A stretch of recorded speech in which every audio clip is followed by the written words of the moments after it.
नमस्कार, आप देख रहे हैं न्यूज़ यूएनआई। मैं प्रीति सिंह एक बार फिर बड़ी खबर के साथ। अभी तक आरजीकर मेडिकल कॉलेज और हॉस्पिटल में हुए हादसे का मामला पश्चिम बंगाल में ठंडा भी नहीं हुआ है कि अभी एक महिला के साथ छेड़छाड़ का मामला सामने आया है।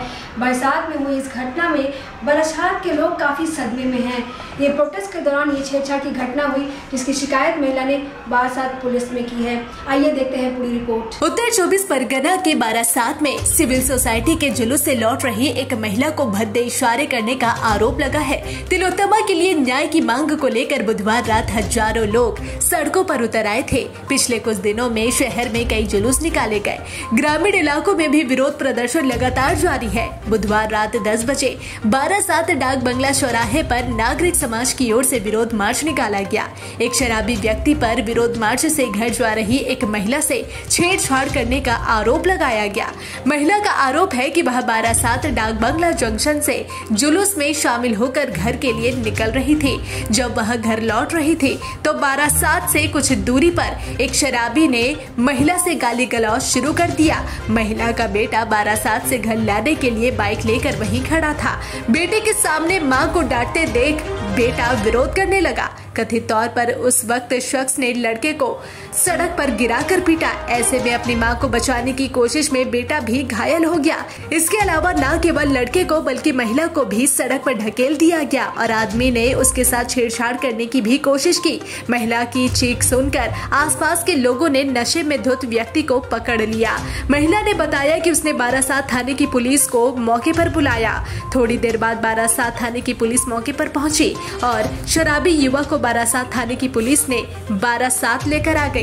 আমরা আজকে যে প্রতিবাদী মিছিলটা হচ্ছিল কলোনি মোড় থেকে আমরা আসছিলাম। কলোনি মোড় থেকে যখন ডাকবাংলোয় এসেছি মিছিলটা তখন শেষ হয়েছে 11:30টায় যখন নীরবতা পালন করা হলো। ওখান থেকে আমি এবং আমার বান্ধবী বারাসাতেই থাকে, কিন্তু ও এখন বাপের বাড়িতে সবাই অসুস্থ বলে ওখান থেকে ফিরছিল। ও মানে গাড়ি করে এসছে মিছিলটা অ্যাটেন্ড করার জন্য, আবারও চলে যাবে। তখন আমার ছেলেকে ফোন করে বললাম, বাবা রাত হয়ে গেছে, তুই এসে একটু মাসিকে পৌঁছে দিবি। ওর গাড়িটা চাপাডালিতে ছিল, যেহেতু রোডটা জ্যাম ছিল। তো আমাদের যখন গাড়িতে তুলতে বলছে, আমার বান্ধবীকে উঠতে বলছে আর আমি উঠবো, ও পিছন দিয়ে অসভ্য ভাষায় যাচ্ছে তাই ভাষায় কথা বলতে থাকে। এই মদ্যপ যে ব্যক্তি আর কি, যাকে অ্যারেস্ট করা হয়েছে, তো উনি এরকম বলতে থাকে। তখন আমি আমার ছেলেকে বলি, বাবা চল। তা ও বলছে, দাদা তুমি সরে যাও না, তুমি সরে যাও। ওনাকে বারবার বলা হচ্ছে, ভদ্রভাবে ও বলতে থাকে।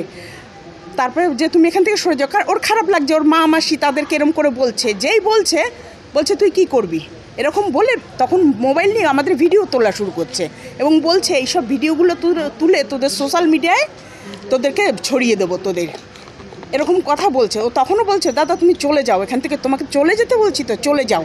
এই এক কথা দু কথা বলতে বলতে এরকম ও মানে তখন আবার যেই ভিডিও করতে থাকে এবং একটা বাজে ভাষায় গালাগালি দেয়।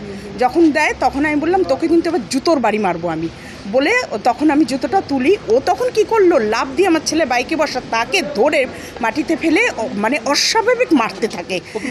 হ্যাঁ, ও প্রতিবাদ করেছে বলে করেছে। এবার যেহেতু আমাকে, এবার আমি যখন ছাড়াতে গেছি এরকম আমার বুকের মধ্যে ধাক্কা দিয়ে আমাকে ফেলে দেয়।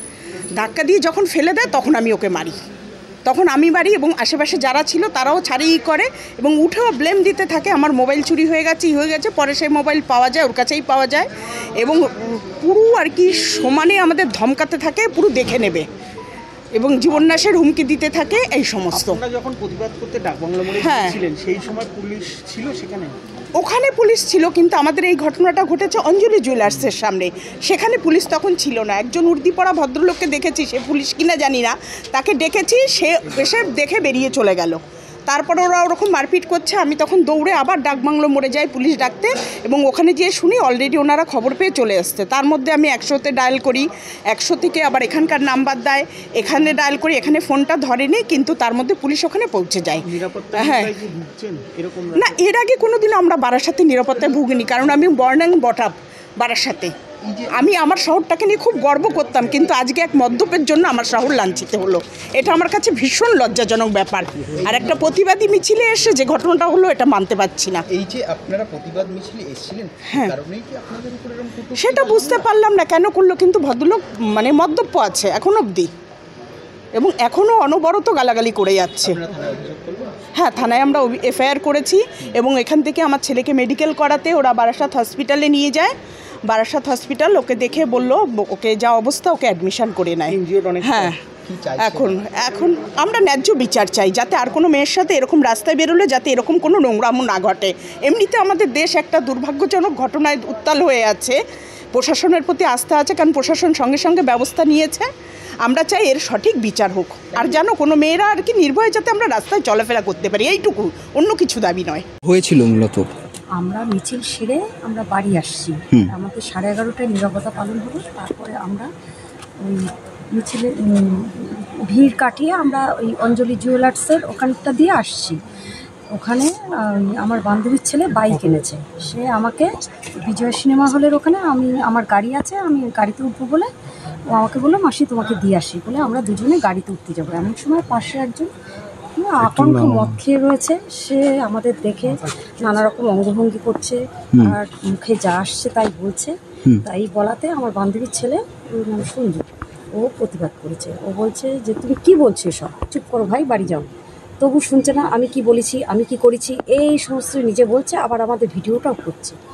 এই করতে করতে আমার বান্ধবীর ছেলে বারবারই বলছে তুমি বাড়ি যাও। এই করতে করতে একটা বচসা মতন হয়, হতে ওই ওই ওই লোকটা আমার এই বান্ধবীর গায়ে এখানে হাত দিয়ে আসে। তখন ওই ছেলেটা লাফিয়ে পড়ে, তারপরে আমার বান্ধবী জুতোর বাড়ি মারে।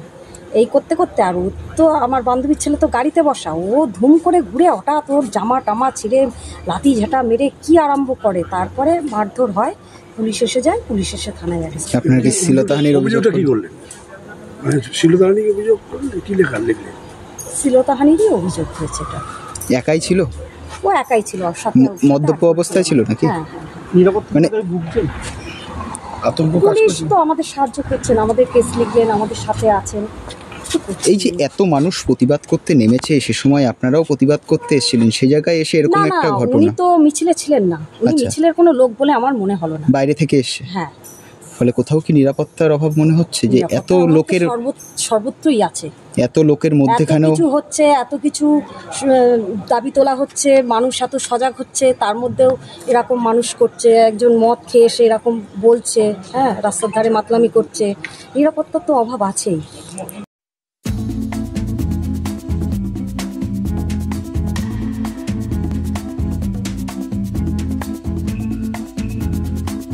is a personal finance platform focused on empowering and serving millennials to take a well-informed decision while buying a financial product like home loan, personal loan, business loan, loan against property, credit card, SME loan, car loan, insurance. So let मत कीजिए, जल्दी से वेलमेन finance के website पे जाइए, नीचे दिए हुए नंबर पे कांटेक्ट कीजिए।